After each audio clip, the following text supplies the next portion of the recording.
Yeah, we're ready. Act is to make good the statutory fund if it is in deficit. And further, the assets of the statutory fund must be paid out to qualifying creditors in preference to all other creditors.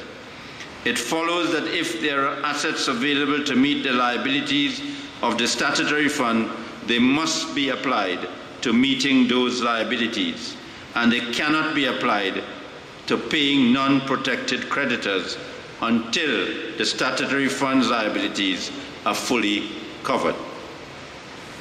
As a matter of urgency, therefore, we ask you to confirm the terms of the planned payments by CLICO and to answer the following questions in particular.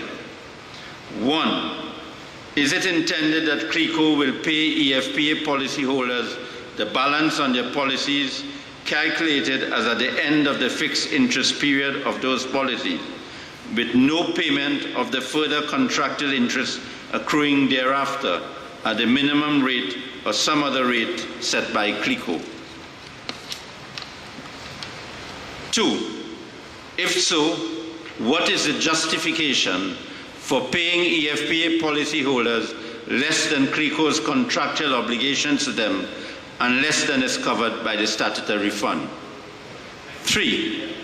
How is that consistent with the central bank's public statement that CLICO would be clearing its debt and paying its statutory fund liabilities in full? 4. Is it the central bank's intention to ask policyholders, as a condition of accepting the lesser sum, to give up their contractual entitlement to the balance owed to them by CLICO? We also wish to understand the central bank's position concerning resident and non-resident policyholders. Our clients have noticed that in the statements provided by CLICO, policyholders are classed either as resident or non-resident according to their current residence. We wish to know whether that classification reflects the bank's position on which policies are covered by the statutory fund. The policyholders covered by the statutory fund are, according to the Act, the Trinidad and Tobago policyholders. They are defined by the interpretation section of the Act as holders of a policy issued or affected, in quote, issued or effected upon the life of a person for the time being resident in Trinidad and Tobago. One reading of the provision is that to qualify for the protection of the statutory fund, the policy must be on the life of a person resident in Trinidad and Tobago at the time of issue. An alternative reading is that the policies which qualify are those on the lives of persons resident in Trinidad and Tobago now. Please confirm how are the central bank and CLICO distinguishing between policyholders entitled to the protection of the statutory fund and those not so entitled? In particular, do they agree that statutory fund entitlement is determined by residents of the assured in Trinidad and Tobago at the time of issue? Or do they say that entitlement is determined by residents of the assured in Trinidad and Tobago at the present time? If not, how do they say entitlement is determined? We look forward to your prompt reply to these important questions, given that the first date of submitting applications for payment under the central bank's payment timetable is the 1st of May 2015. So we haven't got any response to this written on the 24th of April. Hopefully in the coming week we should get a response one way or the other. In my discussions with both Mr. Knox and Mr. Strang in London, we feel that we'll be able to better assess the situation when we get the response from the central bank. And in the circumstances, we ask people to hold their hands until then. In any event, it would not prejudice you in any way to hold your hands for a week or 2 weeks, as the case may be. Because I think it depends on, I think the interest would come up to quite a tidy sum, and I don't think that you should consider accepting not knowing what the position is. So the second aspect of it, we thought as a matter of strategy, was not to ask them in this first letter about when the second tranche will be paid, but we have decided that they must give us a time frame as to when that second tranche would be paid, because we can see a possibility that you may never get that for 10 years unless it is defined as to when that second tranche is paid. So they must either tell us within 6 months for the maximum, or within a year, within 3 months, as the case may be, so that you'll be able to assess your position. So what I would like us to do is, Anjali Gajara here? No. Stacey Williams not here. All right, so the two officers of the group are not here, but I have been in touch with them with a lot of these matters, and they have in effect agreed with some of the, well, with what we are saying. So I think what I should do now really is to open the floor to you for you to ask any questions that you may want to ask. I know I brought you out at probably an ungodly time just after lunch on a Sunday, but I did that because I had another meeting at 3 o'clock at the same venue, and I didn't want to bring you early this morning and then I have to also come back here this afternoon. So I wanted this meeting to finish in time for that meeting, because I wanted to keep this a kind of private and confidential as most as we can. So can I have questions and views?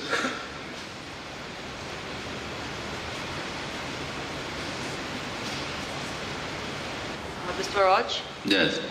Could you just explain to us what the stipulations of the statutory fund are and the conditions? What is it? The stipulations of the statutory fund. I think perhaps it would be helpful for us if we had some sort of history of the EFPAs being debated in Parliament, being brought under the purview of Central Bank, the statutory fund stipulation, and it'll probably give us a bit more information. I understand. Okay.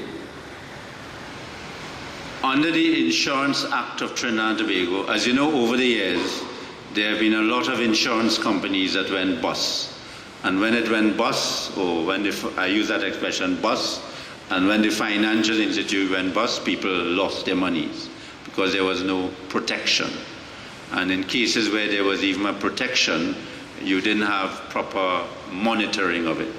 So the advice was given that for you to open an insurance company or operate an insurance company, you had to have a certain percentage of monies in the statutory fund to ensure, and that money or assets available would be sufficient to pay policyholders their full entitlement under the policy.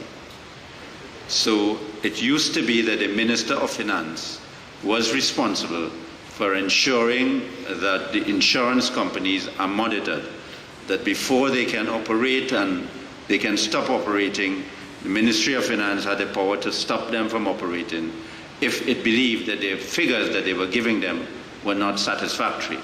So you had within the Ministry of Finance a machinery which monitored insurance company and financial institution, in which they had to submit their accounts, and you had audits and you had checks to see whether the assets were sufficient, whether the monies were sufficient, whether the policies which they were issuing matched what assets they had in the statutory fund.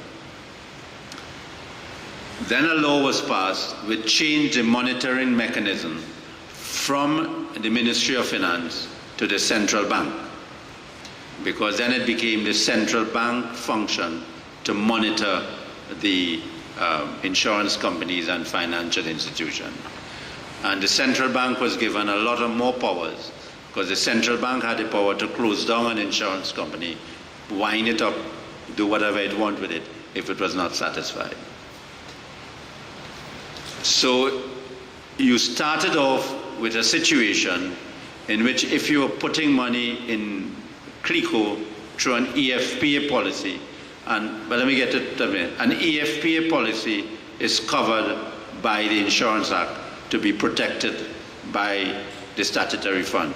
If that was not the case, Central Bank would not have been anxious to get you to accept the offer, and similarly you would not have got the benefit of the judgment at the High Court, because the whole case in the High Court was that CLICO and the government were responsible for giving you the money, CLICO first, but then the government, because the government guarantee was that you keep your money and you will get your money, and you will get any money is owed to you.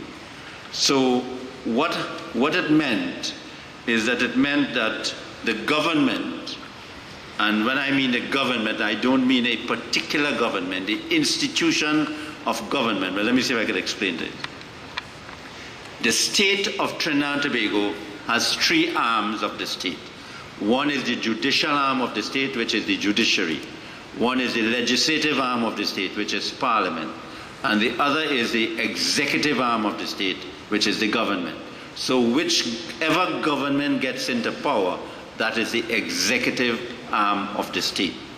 So when you put your money in an insurance company, the executive arm of the state is holding out to you that it has all the machinery to make sure that your money is safe. That is what the executive arm holds out to you. And it is because of that that the previous government decided in whatever year it is, I can't remember, whatever year, the previous government decided that because the central bank and to a great extent governments have failed to monitor CLICO properly, it had a responsibility to guarantee the payment to you of the monies which are due to you. So what the Insurance Act says is that if CLICO, if any insurance company goes bust, whatever assets they have must be sold and put in the statutory fund, and those people to be paid are the policyholders. So you have the first right to be paid from all the assets that CLICO has. The policyholders have the first right on all the money which CLICO has. So if the central bank is saying that we have sufficient assets to pay all CLICO policyholders, those monies must go into the statutory fund and they must pay what is due to CLICO policyholders for this. That is why the government had passed a law to prevent you from suing CLICO. Because if you had sued CLICO and CLICO could not pay, you would have been able to enforce that judgment against the assets of CLICO, because you had the first right to get those assets.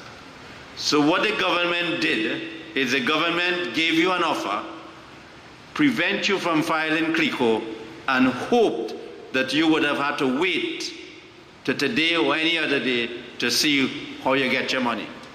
What you did is that we found a way to circumvent that. And we didn't sue CLICO, we sued the cabinet. We sued the Prime Minister and members of the cabinet, not on the basis of the policy, not on the basis of what the Central Bank Act said. We sued the government based on the fact that the government, whether it's PNM government or UNC government or partnership government, the government gave you a guarantee. When this thing happened with CLICO, do not move your money, keep it there, and the government guarantees you that you will get every cent that is due. And it was on that basis that the High Court decided that you had an expectation and declared for that expectation to be enforced. And by the High Court judgment, it says contractual sum due, which meant that as soon as CLICO got money at any time, they had to put it in the statutory fund and had to pay you. What has happened with this, however, it is quite clear that government broke the law, that they have not put monies in the statutory fund. Over the last few years, the monies they got, they didn't put it in the statutory fund. It is quite clear that government used some of that money. And it is quite clear if it could be hidden, they could hide it again, they will use more of money. The money which they use should really first go to pay you. And one of the reasons why they didn't want the Privy Council case to be heard on the merits is because we had shown in the Court of Appeal, those of you who follow the case, Mr. Strang, who used to be in the finance business before he became a lawyer, he was able to show from all the documents which were available that CLICO had sufficient assets to pay you your money. And not only to pay you, but to pay the policyholders. So we showed, we had submissions showing that was the position. What the Court of Appeal did, the Court of Appeal sidetracked that issue completely. Sidetracked that issue completely and held that the promise the government made didn't bind the government, and they use a lot of words that you had no expectation and etc. But if the Privy Council had to decide or has to decide the facts of this case, it was possible that the Privy Council would have made very strong statements of the unlawful action of the government in basically trying to rob you. And in many of the cases, now that is one of the reasons why last week, and I must thank you very much for listening to some of those speeches last week, and it's one of the reasons why I'm highlighting the Privy Council in this issue, because if you look at some of the cases in the Caribbean, Trinidad and Tobago and the Caribbean, many of the cases which are politically sensitive are won in the Privy Council. So right now, you really have the upper hand in this matter. Most of the trials and tribulations have passed, but you must not allow the dangling of some money before you to rush to take something without proper clarification. If you had rushed to take government's offer before, you would have been in a category of policyholders who, notwithstanding everything they're telling them, may not get the balance of their money, because those policyholders signed a document waiving all further rights in the matter. So if the central bank or the government does not give them any money, they will have to go to court to get a judgment in their favor because of what they signed. You have many options. For example, in this matter, we could threaten the central bank that if they don't pay you, we could bring a judicial review commanding them to pay you against the central bank. We could do that, but we are better off. We could say, well, whatever money less you pay us, we're going to ask the Privy Council in January to give us the difference. So you really have them where you ought to have them. The whole question now is that they know they have to pay you, and they're trying to find all kind of means to try and not to probably give you interest, but you have to stand up for that. You're entitled to that. That is your entitlement under the policy. And I think that you have a weapon, because they would not want this matter to be pursued, because they knew that they spend the money. They use the money, they spend it. I mean, CLICO had this money, they spent it. All the money they got from the sale of assets, they spent it. And that's the position. So I hope I'll be able to have explained to you the guarantee you have from the statutory fund. Anjali, welcome. I just saw her, did I? Okay, right. I was asking for you. I felt lonely in that you deserted me today, so, but I'm glad that you're here.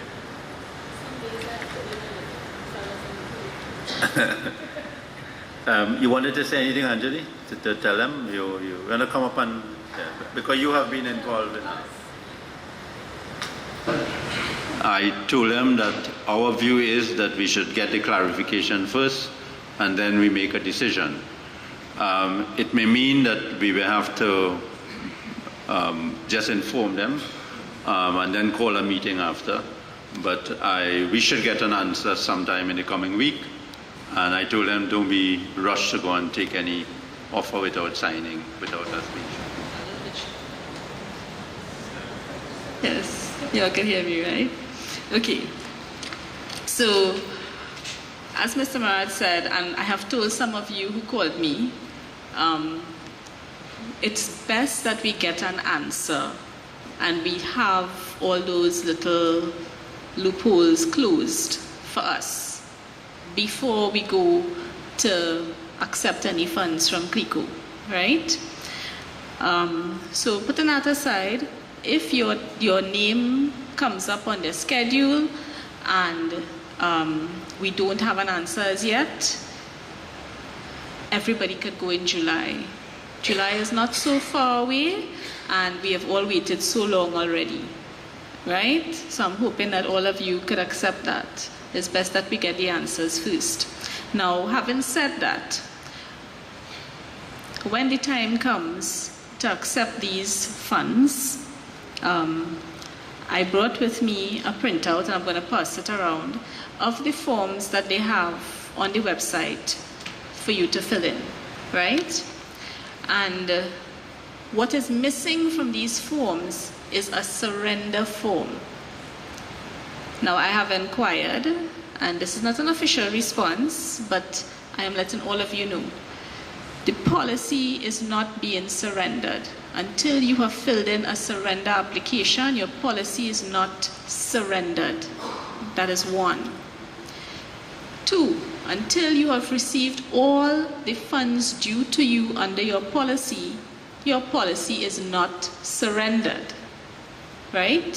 So those of you, and I know a couple people who have actually done it, if you surrendered your policy before all of this started, and you receive a little bit or not all of your money, you are entitled to go back there and get back your policy because your surrender was never completed, right? Now, they do ask you to attach your policy here, but what they are doing is giving you an endorsement, and now this is from the people who did go on Friday who are not part of our group, right? They're giving you an endorsement, which is a normal thing that you would get in your policy if you make a change. So really this is being treated like almost like a policy loan, in that you're taking out some of the money in your policy, but your policy remains yours. So if you tell them you want to keep your policy, they will give you back your policy.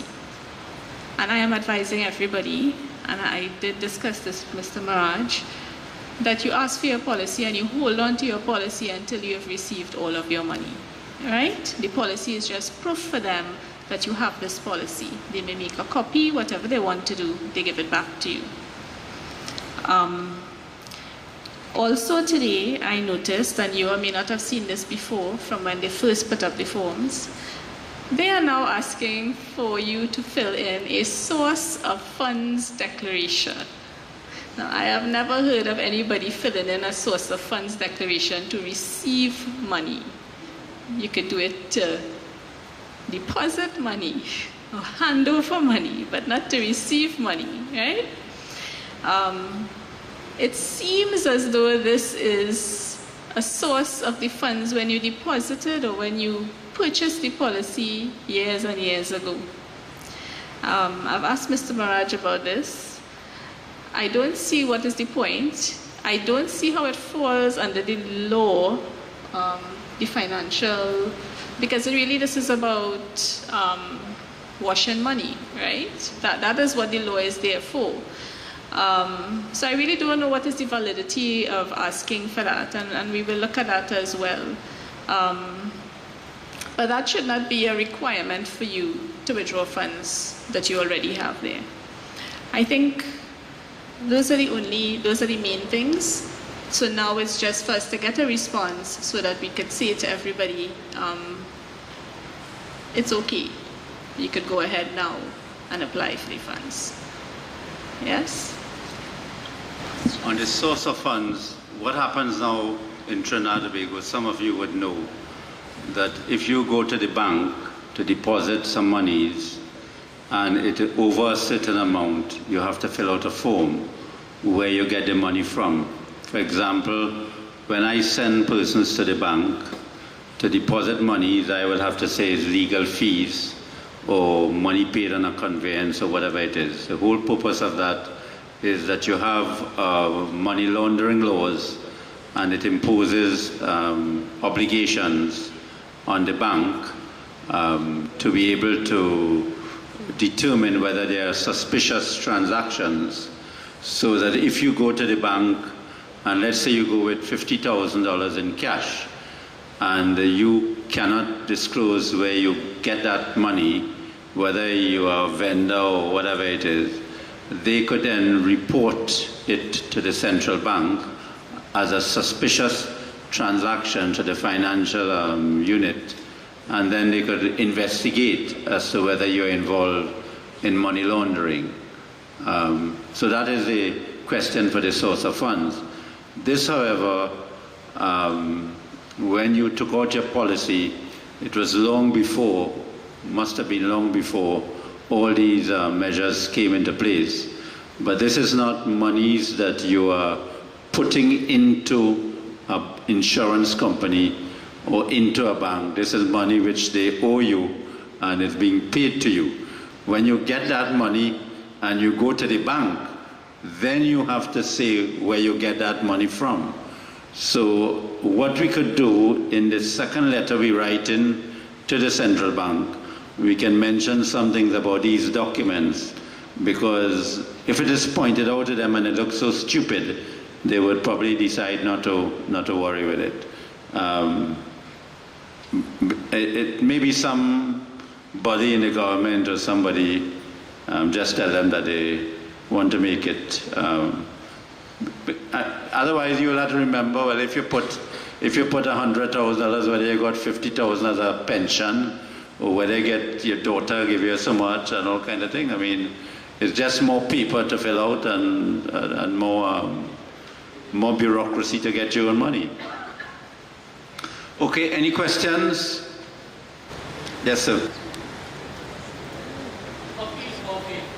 Copy of your bank statement on an official document indicating the name of your bank and so on. Now, on my bank statement will have my assets.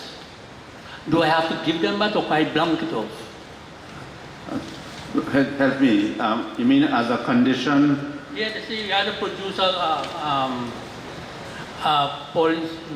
bank statement.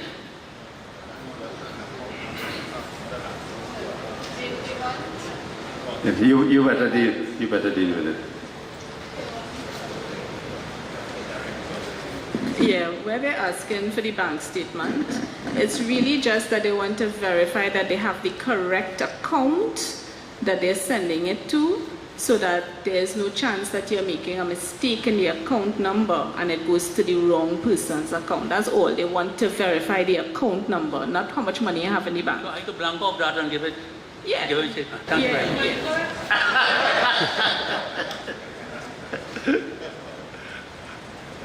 Mr. Maharaj, Yes. to the question the gentleman asked, he can go to his bank, go to his manager, request a letter stating that he's a client of the bank. This is an account number. They don't have to put no figures, and he can carry that as a document. That's a good way of doing it. You could go to your banker and ask the manager to give you a letter, and the bank details there, and you could give them that. Those who want to carry around Anything else?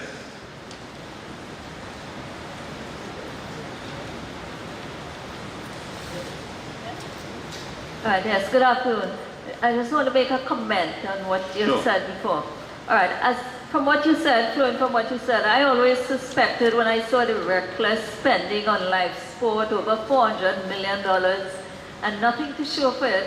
And I told people that was CLICO people's money they were spending. That's why they didn't care a thing. And it's really sad, it bothers me, really, to see that they were taking from us and didn't care how they spent it. I mean, I just don't understand. I don't get it. And one other point, what about legal fees? Would we have to go and file another action? Yeah, I'm glad you raised that because that is something that I should have told you. Motor vehicle PBJ. What I have done is that I have drafted, with the help of Mr. Knox and Mr. Strang, a letter which I intend to write to the Attorney General, because let me see if I can explain this to you. Remember, your case was not against the central bank. Your case was against the Cabinet of Trinidad and Tobago. So it is a judicial review application against the Cabinet of Trinidad and Tobago. In law, that is different to a claim against the Central Bank of Trinidad and Tobago. That is why the governor of the central bank he didn't want to lump his offer with this case, because he didn't want it to be said that he had to make the decision to pay you costs. So what he did, they have maintained that separation. So you have a situation in which you had to go to court to get this redress, and central bank come out of the night to tell you, out of the blue, to tell you, well, they have enough money to pay you. The question which arises is whether, assuming central bank pays you all the money due to you, whether your case, you would not get your costs for your case. We are of the view that the Privy Council still has the power to determine who has to pay the costs, our costs, because we will show that we had to file this case in order to protect your rights. A similar situation came up in San Fernando a few days ago. I had filed a claim against a claim on behalf of the CLICO Credit Union. The CLICO Credit Union was asking the Ministry of the Attorney General and the Central Bank as to whether CLICO had sufficient funds to pay them, because the government had offered them a payment which was $20 million less than they were entitled to. And either 20 million or 30 million, I can't remember. And we had to file a judicial review claim. And we filed that claim about 6 months ago. And the claim was merely to get an order against the government to provide CLICO Credit Union with the information on CLICO, because we wanted to get a court order to make sure they get that information, similarly as what we had asked for in your case. Now, the government has always refused to give that, and the government has always said they're not giving it. So when the central bank made this announcement, the effect it had in respect of the CLICO case is that the central bank provided the information. In other words, the central bank said they had sufficient funds, and therefore the issue in the case became academic. So So the matter came up in San Fernando High Court I think last week Friday, or the Friday before that, a week Friday. And Mr. Russell Martineau appeared on behalf of the AG, and I appeared for the Palisade Credit Union. And I produced authority to the judge to show the judge that notwithstanding the case has become academic, the issue in the case has become academic, he has to consider why we had to come to court, and that he has to order the state to pay Palisade Credit Union the cost. He has reserved his decision, but I believe he will decide in favor of Palisade for us to get our costs. So there are decisions of the court, including decisions in London, in England, to show that even though an issue becomes academic, the court can still look at the issue to determine whether whether you had a legitimate right to file the case. So to answer the question, I would say that the cost issue is there, but I'm not pushing that issue at this time. The issue I'm pushing, I want to get the clarification of this offer, because I really want you to start to get your money. And if it is that I'm happy that you can collect your money, even though it's a little smaller sum than is due to you, I will make a decision, and then we'll work out what kind of money is involved in pursuing the matter in the Privy Council for costs and the difference in whatever payment. Because I really want to be able, I'm hoping to be able to tell you, collect the money, and we will still pursue, if it is necessary, pursue the matter in the Privy Council for the difference and also for the cost if it becomes necessary. But I've drafted a letter to send to the Attorney General. I've not finished finalizing the letter. I sent it to England, and the lawyers looked at it and they made some of the suggestions. But I would also send this to you when the time comes before we send it. But it's a letter in which we are pointing out that how we had to file the case, the circumstances, and we are pointing out why we think that the judgment of the Court of Appeal is wrong and the state would lose the appeal. And we are doing this so that in the event the Privy Council has to consider the question of cost, they would see that we have set out all the facts to them. Okay, so I hope that satisfies. Now, those of you who had listened to this case in the High Court and in the Court of Appeal, you would have seen that the government spent a lot of time not wanting the court to determine the financial issues of CLICO and wanting to determine whether CLICO had sufficient funds. As a matter of fact, the lawyers spent more time on those matters than the real issue in the case. And it comes up to what this lady had said. I do not know what they're spending money on. I mean, I really do not know, and we would not know that probably until if you have a change of government, or if you have an honest Minister of Finance could disclose that to the population, we would know that. But a Minister of Finance who is very professional would have ensured that when he went there, that whatever was happening, that the CLICO statutory fund must be used to pay CLICO policyholders and not for any other purpose. And I have no doubt in my mind that one of the reasons why the central bank has decided to make this offer is to try and bury some of the things, hoping that this would be settled and they would sell CLICO, everybody would forget it. You know, Trinidad and Tobago forgets things very quickly.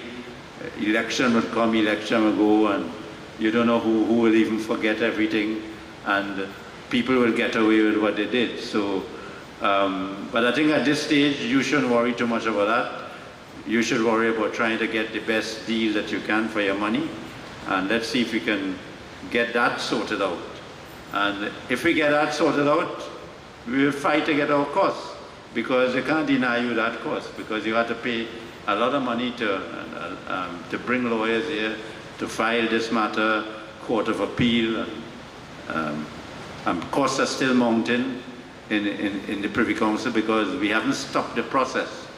But I don't want to talk about that issue because I think I really want to get this thing sorted out for you all. No, I have told them the process has to continue. Yeah.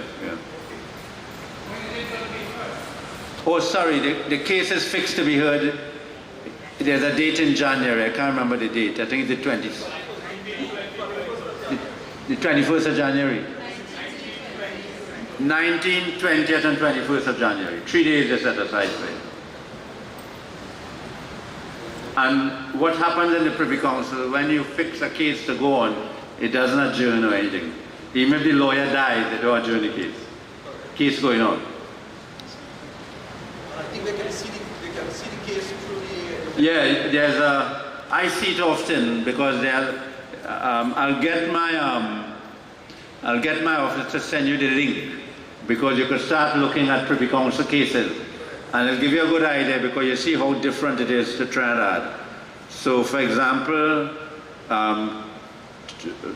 a few days ago it had 2 cases from Trinidad which was heard. So you see the judges sitting, you see the lawyers talking, and you see the questions the judges ask them and everything else. So I'll send that link for you. Which reminds me, this is why we should not get rid of the results. Well, that is why I'm very incensed about what is happening because, as you know, I was very involved in the UNC, and our policy was always that we would never abolish the Privy Council without passing a referendum and having a vote on that issue. And when I see the trend that is happening in Trinidad, because we have a situation in which both government and opposition are prepared to do it without a referendum. And that is why I want to put some pressure that even on the last stages of this government, they should pass the law which they promised to have a referendum. And if that is done, at least it makes it a little simpler, even if you have another government in office. But I don't know whether we would succeed because you only have a few more weeks for the life of this government. The parliament comes to an end in June, and then we will have to consider some other strategies to force the people or the PNM not to be able to go with a referendum, not to be able to withdraw it without a referendum. In order to remove the Privy Council, however, the Parliament needs a majority of 3/4.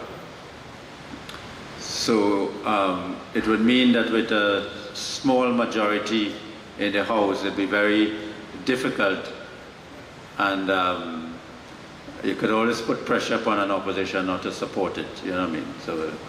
So let's see what happens with that. But the point is that it's good for you to look at the Privy Council and see what is happening. You'll be able to stay in your bed and look at it and see your case going on in the Privy Council.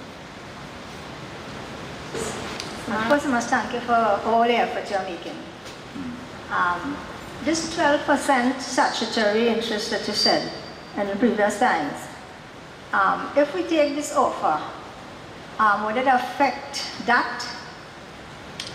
Well, you see, that is why I want to get all the clarification, and we will work out the difference to see what the central bank offer is, because you'll have an idea what the difference is. It would seem to me, on the face of it, that the 12% sum must be a little higher sum. I mean, that's how I see it. But I think we have to be practical too, because I do not want you to have to go to court to fight an issue if it's a little money difference. So is the reason it's not going to be a small one. So I think it has It has to apply for everybody from at least from January 2014, right? I think most people's policies, that is the latest guaranteed interest period for just about everybody. So from January 2014, the statutory interest would be 12% as opposed to the 2% that anybody would be on. So just consider how much we are all owed, and 12% of that. It's not a negligible amount. It may be true that in the second letter we should consider telling the central bank that people are entitled to get 12% interest. And let's see what they will say to that. Thank you. But you see, because by then they would. I didn't want to put too many things in the letter so that they would feel that they cannot go along with it. So we put what most likely they would have to say yes, because I cannot see them saying that you're not entitled to your contractual interest.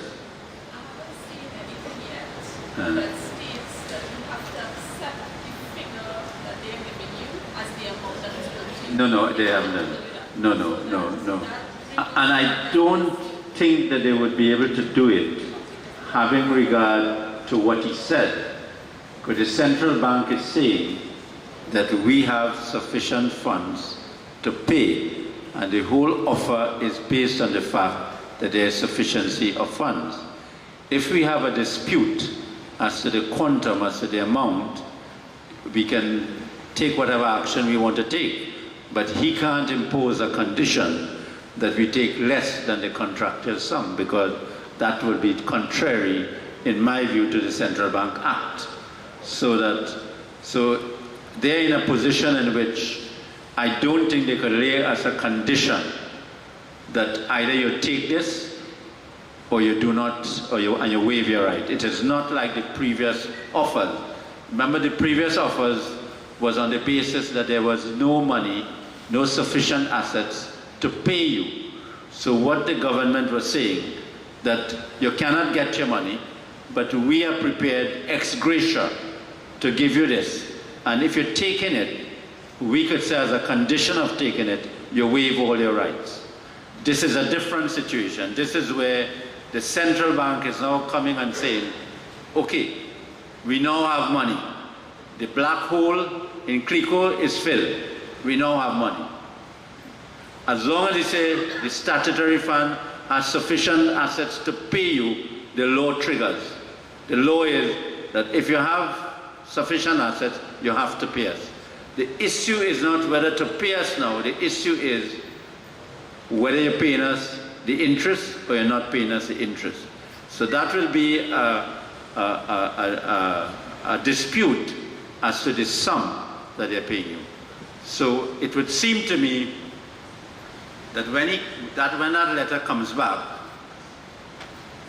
they would have to agree, in my view, they would have to agree that they're paying you the interest, the 2% or the 3% interest. They would have to give us some of the answers. We may not be happy with what they say about residents, but that is something we could work out whether we're challenging that or not. And then we can then ask them about the second tranche.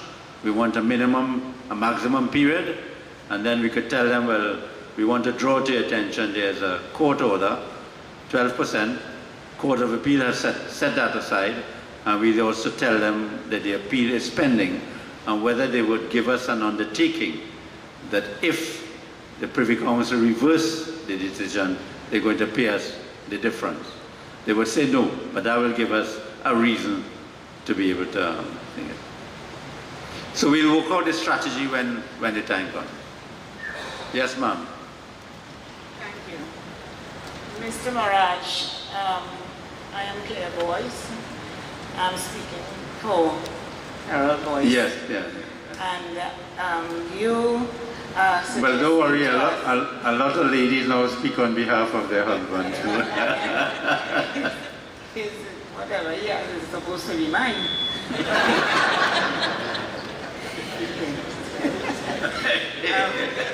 You are suggesting that if we we do not get a letter, a response to your letter of the 24th of April 2014, before the scheduled dates for us to appear at the headquarters of CLICO, that we should just wait, hold our hands, as you say. But as I understand it, you have until July, am I correct?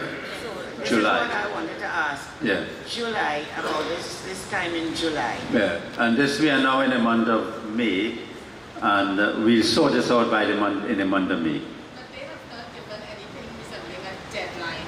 This is just a schedule from CLICO Yeah. to make it convenient for CLICO to manage the process. In any event, if they have notice of your liability, in law they cannot spend your money, you know. They have to hold the money for you. So that even if you don't collect it in July, whatever sum they say they're owing you, they have to hold the money for you. Because this is where they have noticed that you have a claim on your money. And you could direct them that they must put it in an account for your benefit. So we have plenty of options open to us. So this is a different situation to when they were saying there was no money in the statutory fund. What they want to do, they want to sell CLICO, am I correct? And I, Or wind it up, Yeah. or whatever it is, you know. if I could just say one thing about this schedule, right? One of the reasons for the schedule is that a lot of the employees at CLICO are on a one-year contract because they had basically retrenched most of them. And I think the contract comes to an end not long after that. So they are they set up a schedule to try and have, I don't want to be on the camera. So they've set up the schedule basically to try and get the bulk of it done before that happens. I haven't seen anything that says that even after the 31st of July that you can't then go. It's just that they wouldn't have the staff to deal with a lot of people. But I don't think we would have to wait that long anyway. For certain, if you miss your time now, we should have a response within a week or so. Or we could send a still letter requesting. Yeah, I am not, this is not an offer like what they did before, that you had a deadline and everything else. This is where, in law, you have a public statement made by the governor of the central bank stating that they have money in the statutory fund to satisfy the liabilities of all EFPA policyholders who have not collected their money. And they have agreed that you have to get your money first, and they're going to give you your money. The only thing they say, they're going to give it to you in two tranches, 85% first, and the other 15% afterwards. The question is that we are entitled to know when you're going to pay us the 15%. We're entitled to know if you want to tell us 3 months, 4 months, 5 months. Because if you merely say when you sell X, Y, Z shares, suppose you change your mind to sell those shares, suppose you never sell the share, then you won't get your 15%. 10 years, 15 years, 20 years. And this is the same set of people who wanted you to wait, what? Was it 20 years, zero interest? Was it 20 years? 20 years, zero interest. Yeah. Any other questions? Yes? One thing that's bothering me, since this started, back 4 or 5 years, CLICO has never been declared bankrupt or any kind of legal status in law by a court. So is any of this legal, or if it is illegal, what the government is doing? I mean, there doesn't seem to me to be a legal status for CLICO. It seems to be in some sort of limbo. We hear this and we hear that, and it's never been declared something or the other, bankrupt or whatever, in a court of law. Does that affect our position? Because suppose down the road somebody else comes along and says, oh well, everything that went on before, up to this point in time, on May 3rd, has absolutely, and Privy Council has absolutely nothing, you're back to square one, because there was no legal, something was not done. No, can't do that. But let me see if I can explain this to you. I could understand your fears because you don't trust governments and things like that. When the PNM made the announcement, the PNM had said that there was a run on CLICO and etc. And the government was intervening. And then they passed the law to give more powers to the central bank. It in effect said central bank, the government, would in effect manage CLICO because there was in effect a situation where they were going to put money into CLICO.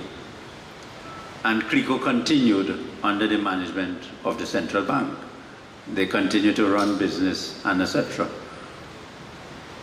All that time, the issue was that the government was trying to salvage as much as possible and to get as much as possible of the assets of CLICO so that CLICO, the true position of CLICO would be known. They couldn't ignore your rights because you were still policyholders who had a charge on the statutory fund. So they can't really sell CLICO without selling it subject to your right. So all that has happened now, central bank has made a statement, and the central bank is the lawful authority who would know what is the legal status of CLICO. Because the central bank is in the position lawfully to be able to determine that. So the central bank has come out and say that CLICO is in effect no longer insolvent. As far as the policyholders are concerned, we have money to pay. And that is, because in effect they have guaranteed in a certain way to pay all persons who are entitled. They're just saying that some will get priority at this stage. When they sell the other asset, they will get that. But they have made an assessment that the assets are sufficient to satisfy all CLICO policyholders. So that can't change. That can't change. That is there. That can't change. What they will try to do, they will try to say that your contractual due, the sums due under your policy, is just the principal at a fixed rate. They will do that. They may do that, but I'll be very dishonest in doing that. But that doesn't take away from the fact that they have to pay you your money. Strictly speaking, if they refuse to pay you that 3%, if you didn't have, or if you want, if they refuse to pay you that 3%, it will be a straight judicial review, and a court in a judicial review will order the central bank to pay you that money, because that is the money due under your policy. You understand? So they can't get away from that. It is up to you to determine what the position would be. Right? Mr. Maharaj, question. Yeah. No camera, please. Sorry, I'm not seeing. Okay. Yeah. Mr. Maharaj, let's just say you take the offer that they're giving you 85% now, and we go to the Privy Council as we promised. The Privy Council passed the judgment and we won the judgment. What happens next? We get our 85% now, and whatever the Privy Council reinstate the Justice Judith Charles' verdict would continue.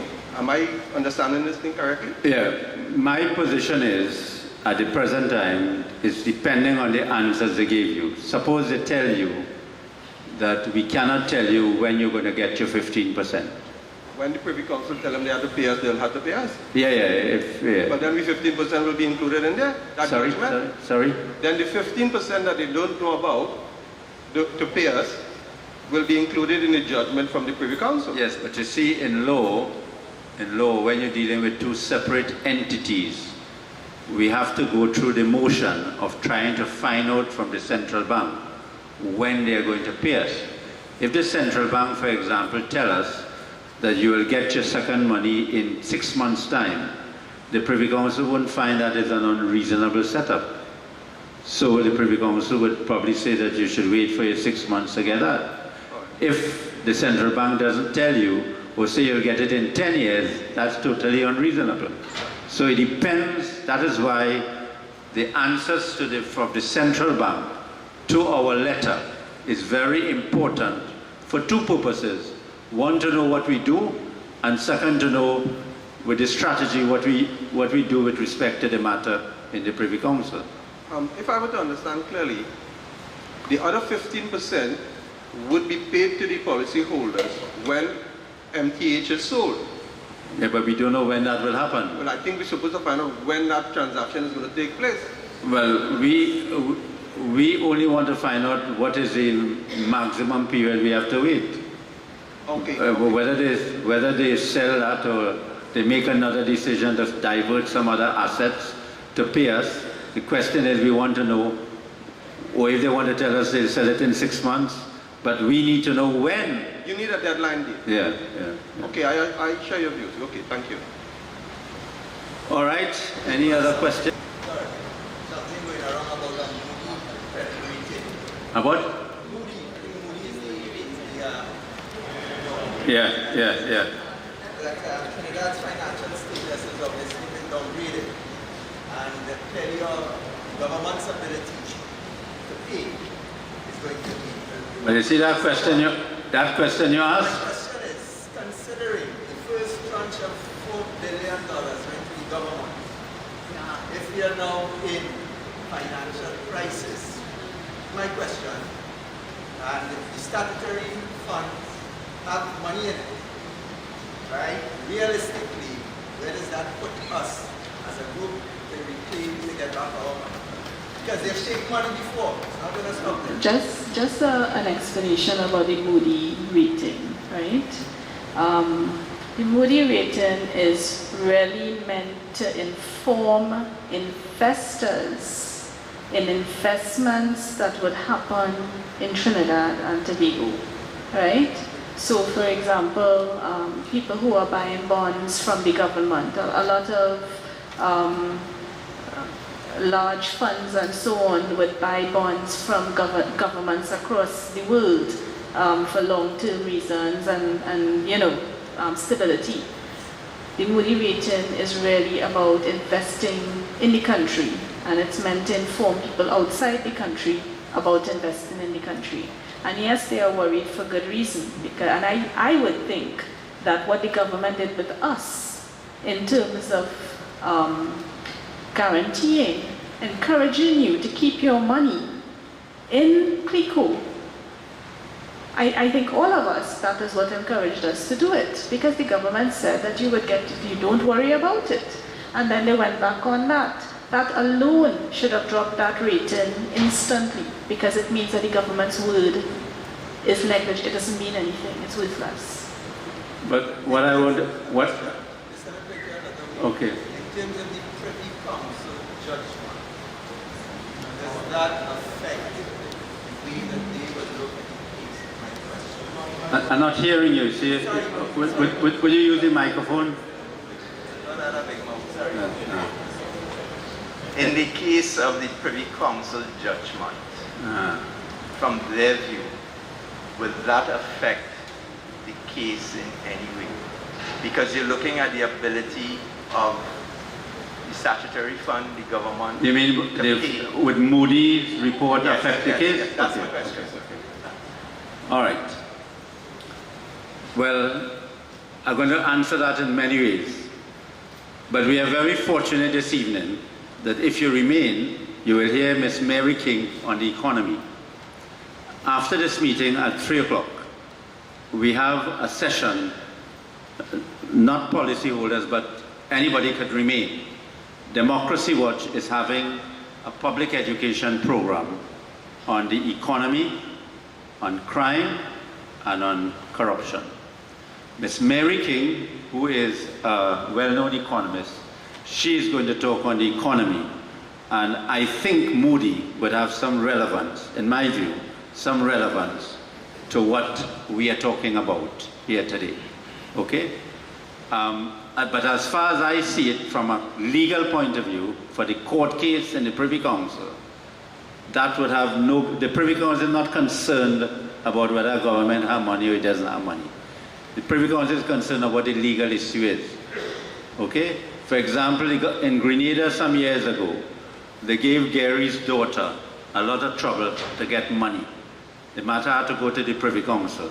The government was saying they didn't have money, and the Privy Council ordered the government to pay the money. Duties for the government to find the money if it owes. If you owe a debt, you have to find the money to pay. Government is in no different position to that. Okay? There seems to be a misconception that if a government says they don't have money, you can't do nothing about it. If the government is liable to pay a debt and a judgment is given against the government, the laws in Trinidad and Tobago, people have never used it before because some of them are afraid to fight the government, they don't want to go and they don't want to do this and they don't want to do that. You could get your judgment enforced. The Privy Council would not want to even consider whether the government have money or not. That is not an issue at all. So you don't have to worry about that. Okay? But Moody is very important in my view, and you will hear more about it a little later, because what it does is that it changed the status of the financial situation in Trinidad and Tobago from being a stable country into what the word they use? Unstable. But it's another word. But in reading all the columns today, it shows that really and truly government has been irresponsible in managing the economy. But I think that we will want to know what effect this could have in relation to CLICO and its financial obligations. So what I want to do, I want to ask you if you can remain. It starts at 3 o'clock and we're hoping to finish by just after 4. And I'll tell you what the Democracy Watch program involves. It involves one, Miss Mary King speaking on the economy.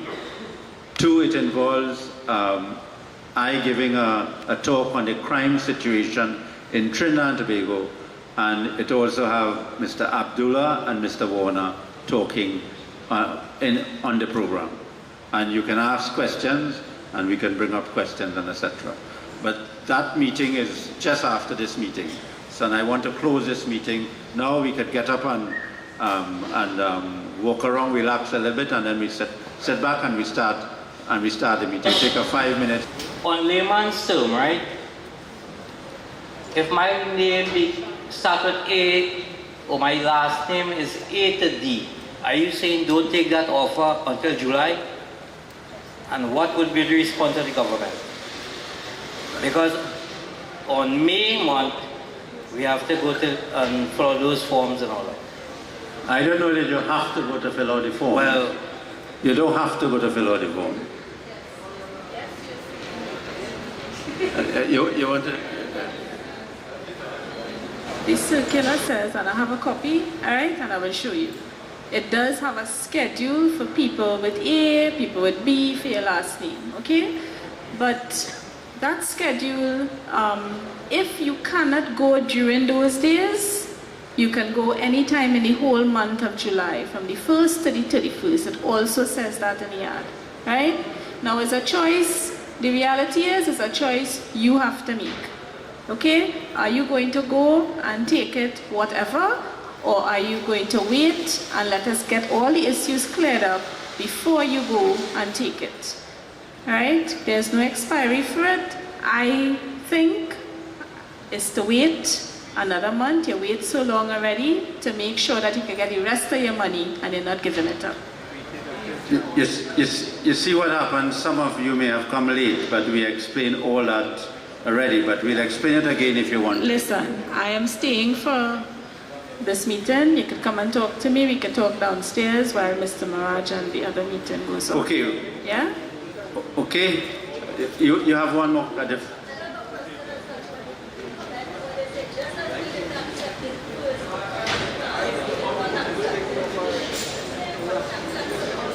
Yeah, but this is totally different. You don't have to accept it right away. You don't have to accept it right away. I'm sorry?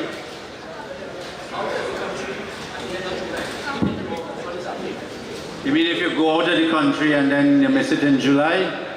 Well, let's see what happened in May now, because then we'll decide what happened. All right, I'd like to make an appeal to you. I need your assistance. I need you, those of you who can remain, to listen to the second session. I would like you to remain, because other people support us with our program, and therefore if you can support them, I'll be very grateful. And you will learn a lot about the economy and everything in Trinidad and Tobago. So we'll take a 5-minute break. Oh Lord,